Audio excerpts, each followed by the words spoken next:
अरे प्रभु, इन लोगों को हर चीज में राजनीति ही दिखती है। क्यों संग बीजेपी और हम लोग नहीं है क्या एनडीए में? और ये आरक्षण किसी के कहने से समाप्त होने वाली चीज है क्या? संवैधानिक अधिकार है ये।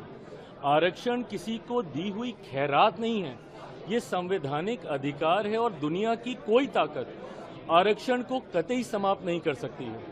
और जो लोग इसको समाप्त करने की सोच रखते हैं, कभी समीक्षा के माध्यम से, कभी सुधार के माध्यम से, उनको संभवतः ये पता ही नहीं है कि आरक्षण क्यों जरूरी है। आप जब शेड्यूल ट्राइब्स की आप बात करते हैं, बहुत आसानी से कह देते हैं कि भाई इन लोगों को क्यों आरक्षण के साथ जोड़ा जाए, बट आज भी ऐसी घटनाएं होती हैं। खड़गे साहब के साथ क्या हुआ था? उस मंच पे गए थे, उस मंच का शुद्धिकरण किया गया ना। आज भी एक दलित युवक को घोड़ी पे चढ़ने से रोका जाता है, एक दलित लड़के को बारात निकालने से रोका जाता है। बड़े बड़े नेता जब मंदिर जाते हैं तो मंदिर को गंगा जल से धुलवाया जाता है। तो ये भेदभाव तो आज भी हो रहा है ना। और ये वही अनुसूचित जाति है जो छुआछूत का शिकार रही है। भारत के संविधान में जब आप शेड्यूल कास्ट को देखते हैं, ये ऐसी कास्ट है जिनको शेड्यूल किया गया है, जिनका आधार छुआछूत था, जिसकी वजह से इनको गांव से बाहर रखा जाता था। इनको छूना तो दूर की बात है, देखना तब पाप माना जाता था।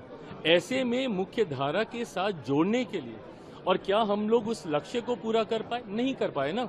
आज भी ये भेदभाव होता है। तभी जब मैं क्रीमी लेयर का भी मैं विरोध करता हूं, मैं इसीलिए करता हूं कि आज कम से कम हम लोग एकजुट हैं तो अपनी बात रख पा रहे हैं।